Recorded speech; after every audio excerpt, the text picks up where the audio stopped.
সাধারণ মানুষ কিভাবে আত্মজ্ঞান লাভ করবে বা গুরু ব্রহ্মের উপাসনা করবে, এই প্রশ্ন আপনার কাছে। জয় গুরু, জয় গুরু, জয় গুরু। সামান্য যে আমরা যারা যারা সংসারে আছে বা সামান্য শিষ্য ভক্ত যারা, তাদের হচ্ছে তারা যে ঠাকুর মহারাজ যে পন্থা আমাদের দিয়েছেন, মানে চৈতন্য মহাপ্রভুর পথ দিয়েছেন, সেই পথটাকে অবলম্বন করতে হবে। কি পথ? না ভক্তির পথ, শরণাগতির পথ। ভক্তির পথ মানে কি? শ্রী শ্রী ঠাকুর মহারাজকে ভক্তি মানে হচ্ছে ভালোবাসা, শ্রেষ্ঠ ভালোবাসা। সা পরানুরক্তির ঈশ্বরে, পরানুরক্তি শ্রেষ্ঠ অনুরক্তি। সাতুত অস্মিন পরম প্রেম রূপা। পরম প্রেম, শ্রেষ্ঠ প্রেম, শ্রেষ্ঠ ভালোবাসা। শ্রেষ্ঠ ভালোবাসা গুরুর প্রতি রাখতে হবে। গুরুর প্রতি রেখে তার যদি চিন্তা আমরা করি, গুরু চিন্তা, ঠাকুর মহারাজ বলছেন গুরু চিন্তা করলে তোদের সবকিছু হবে। যদি গুরু চিন্তা বা কেউ কেউ অন্য কেউ ইষ্টদেব কেউ ভালোবাসে, তার তাৎপর্য এই যে সকলের স্বরূপ তো এক। হ্যাঁ, গুরু চিন্তা করলে বেশি লাভ হয়, কারণ গুরু স্বয়ং ব্রহ্মস্বরূপে প্রতিষ্ঠিত। তো এই জন্য গুরু চিন্তা করলে যে বেশি লাভ হয়। সে যদি গুরুকে ভালোবেসে গুরুর চিন্তন মনন করে, তারই সেবা পূজা করে, তার উপদেশ আদেশ গুলোকে পালন করে, আর তার যা কিছু তিনি বলেছেন আমাদেরকে, তিনি নিত্য যুক্ত হতে বলেছেন। নিত্য যুক্ত কিভাবে? না আমরা সংঘের মাধ্যমে তার সঙ্গে নিত্য যুক্ত হয়ে থাকতে পারি। 3 বেলা আমরা যে মন্ত্র জপ করি, ধ্যান করি, তার সঙ্গে যুক্ত হতে থাকতে পারি।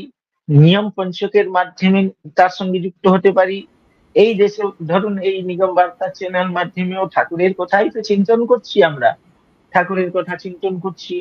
আর বিবিধ আমরা যখন গুরু ভাইদের সঙ্গ করি, ভাবের আদান প্রদান করি, তার মাধ্যমে সম্মিলনী মাধ্যমে, জেলা সম্মিলনী, বিভাগীয় সম্মিলনী, সার্বভৌম সম্মিলনী হচ্ছে।